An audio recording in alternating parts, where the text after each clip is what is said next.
అవినీతితో paper పెట్టుకున్నారు, ఒక టీవీని పెట్టారు. అన్ని తప్పులే. మనం అవునంటే అడ్డంగా కాదంటారు. పేదవాడికి పింఛన్ ఇవ్వాలంటే నువ్వు చెప్పావు కాబట్టి ఇవ్వకూడదంటారు. మనం పోలవరం కడితే పోలవరాన్ని కూల్చేస్తారు.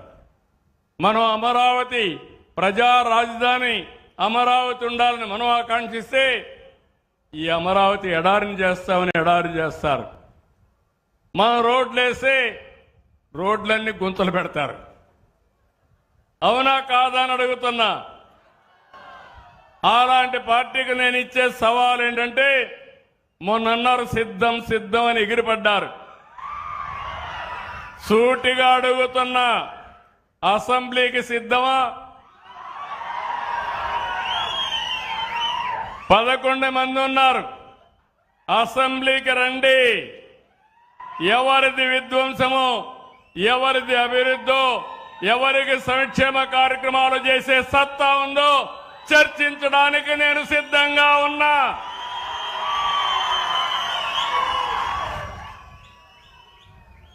సూపర్ 6 మీద అవాకులు చవాకులు వాళ్తున్నారు. నేను అడుగుతున్నా, అసెంబ్లీకి రండి. ఎవరికి ఏ నిమిషంలో ఎక్కడిచ్చామో సమాధానం చెప్పే ధైర్యం సత్తా ఈ ప్రభుత్వానికి ఉందని చెప్పి కూడా నేను మీకు తెలియజేస్తున్నా. సాగునీటి ప్రాజెక్టుల వరకు కడాన ప్రాజెక్టులు కడితే గ్రీస్ వేయలేని పెద్ద మనుషులు ఇక్కడే అన్నమయ్య డ్యామ్ కొట్టుకోబోతే ఏమైంది తమ్ముళ్ళు అని మిమ్మల్ని అడుగుతున్నా.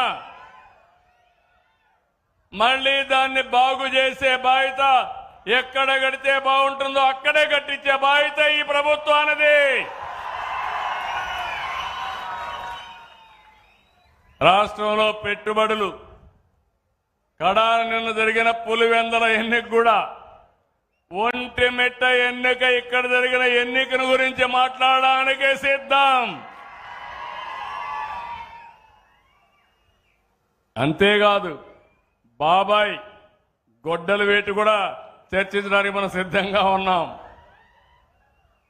ఇంకో పక్క ఒక దళిత లీడర్ని డ్రైవర్ని డోర్ డెలివరీ చేసేదాన్ని కూడా మాట్లాడడానికి సిద్ధంగా ఉన్నాం. మీరందరూ గుర్తుపెట్టుకోవాలి, కోడి కత్తి డ్రామా, గులకరాయి డ్రామా మర్చిపోయారా తమ్ముళ్ళు? మీరు ఏమమ్మా ఆడబిడ్డ మర్చిపోయారా మీరు అంటున్నా? నేను డ్రామా వేయలా.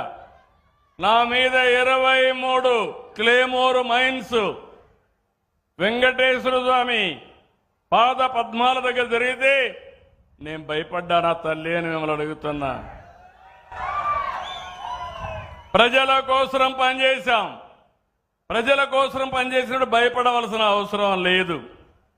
వీళ్ళు చేసే పని చూస్తా ఉంటే అంతా కూడా చేసే తప్పుడు పనులు మీడియాలో మాత్రం ఫేక్ మీడియా పెట్టి నేను దానికి సమాధానం చెప్పాలంట. నిన్నే చూస్తున్నారు వీళ్ళ యొక్క మనుషులు తప్పుడు డాక్యుమెంట్స్ తో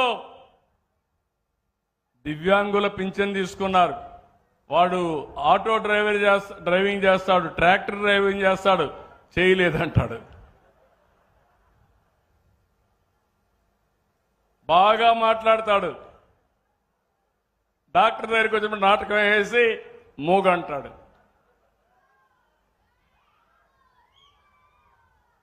అలాంటి పార్టీ ఇది. చేతులుండే వాళ్ళకి వికలాంగులు పింఛను కావాలి, చేయలు లేవని మూగ బాగా మాట్లాడేవాడు మూగ అని డెమ్ అండ్ డెఫ్ అని పింఛన్లు తీసుకుని ప్రజల్ని మోసం చేయాలనుకుంటున్నారు. నేను ఒకటే చెప్తున్నా, ఈ నెలలో అందరికీ పింఛన్లు ఇచ్చాను. కానీ మీరు కూడా ఆలోచించండి, నాకు సోషల్ ఆడిట్ జరగాలి. ప్రజల సమక్షంలోనే అనర్హులుంటే ఇతను అనర్హుడు, తీసుకోవడానికి అర్హత లేదని చెప్పే ధైర్యం మీ అందరికీ రావాలి. చేస్తారా? చేస్తారా లేదా? నేను ఎవ్వరికి అన్యాయం చేయను, అర్హులందరికీ ఇస్తా. ఒకవేళ అర్హులు కానీ ఎవరన్నా ఇగ్నోర్ చేసినా రాజకీయ కారణాలతో నేను ఆమోదించను. ఇది నా గ్యారంటీ అని కూడా